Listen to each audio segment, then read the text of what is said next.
Hi there, and welcome back to another episode of Sit and Spin with me, your host, Joe Royal. And today on the show, getting around to one I've been meaning to for a little bit of time now, and that being the new rock documentary, Oasis Supersonic. This was a flick from 2016. It first played in theaters back in October of last year. I really wanted to see it then because I'm a big Oasis fan, but didn't get a chance because I get really busy around that time of year. But it did come out on DVD and Blu-ray back in December, and I got it for my birthday earlier this month in January. It is brought to you by the same producers as the equally awesome documentary on Amy Winehouse, Amy, which if you haven't seen, you should go out and see it, and directed by director Mat Whitecross.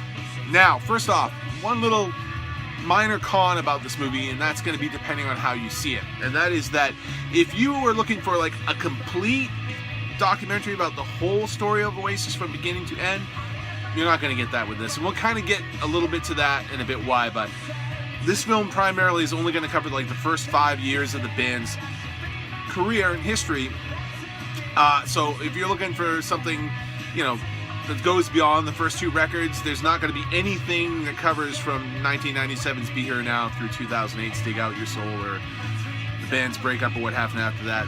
It's not on here. Instead, what you get is a really still riveting and excellent documentary that focuses on the beginnings of the band from their time as the group Rain in 1991, which was formed by Liam Gallagher on vocals, Paul Bonehead Arthurs on guitar, Paul Gigsley McGuinn on bass, and Tony McCurl on drums, who would later be joined by Liam's older brother Noel, who would, instead of joining the band right off, he'd been busy being a roadie for fellow Manchester UK band the Spiral Carpets, but eventually he got brought into the band, which was something Liam always wanted to do. And he brought with him not only the aspect of it being an additional guitar player, but more importantly, songs, and lots of good ones of that. Enough so that the band got signed to Creation Records in 1993, releasing their debut album Definitely Maybe in 1994, a record that entered the UK charts at #1 within a week of being released and became the fastest selling debut album in UK history at the time. Sold 7-time platinum in the UK and eventually sold 15 million copies and more to that worldwide, becoming one of the seminal albums of the Britpop scene of the 1990s. And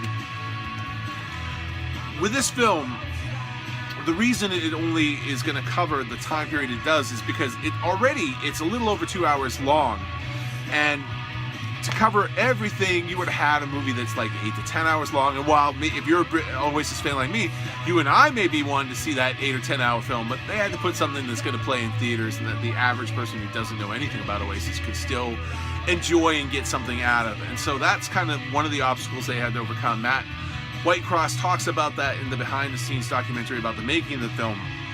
And he also had to overcome a big obstacle of like, how do I tell this story when I've got two brothers who basically aren't speaking to each other right now and don't even want to be in the same room with each other? So what he did, which is rather creative and interesting, he interviewed both of the brothers separately, asking them all really basically a series of the same questions, and through their answers and their own voices, along with the voices of various other band members and producers and engineers and other key players in the scene at the time, he uses them to narrate a first-hand account of what was going on with the band at the time, from their beginnings all the way up to the group's record-breaking sold-out shows at Nebworth in 1996. They did 2 back-to-back shows where like nearly, I think it was like something like a quarter of the UK population went to these shows.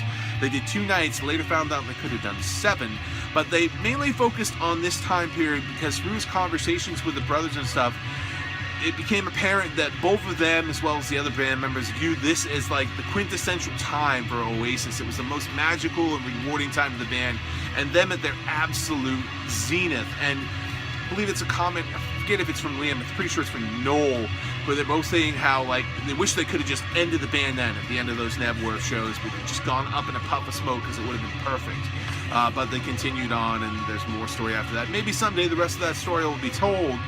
But in the meantime, it's a great story here told through the first-hand accounts from the band.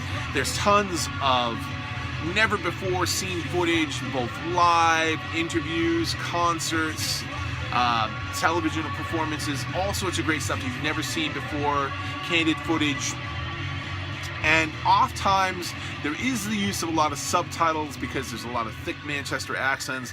I know some people have a hard time understanding English accents to begin with. I'm not one of those people because I lived in England when I was a kid, so I can pretty much even tell where people are from in England. But for those folks, if you have a hard time, they do use subtitles just so you can understand exactly what is being said in the film. But if you are an Oasis fan at all, this is a must for your collection. If you're not, if you're a fan of just great rock documentaries, again, this needs to be in your collection. And if you're interested in checking it out and finding out more about Oasis, it's a pretty damn riveting story, really cool stuff. A lot of things even I didn't know. I was pretty cool to find out.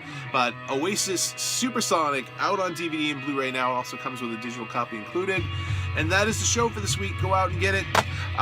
Thank you for tuning in as always. Stick around because we've got a bunch of good stuff coming up. I'm actually feeling a little overwhelmed looking at the stack of things I want to be talking about in the coming weeks.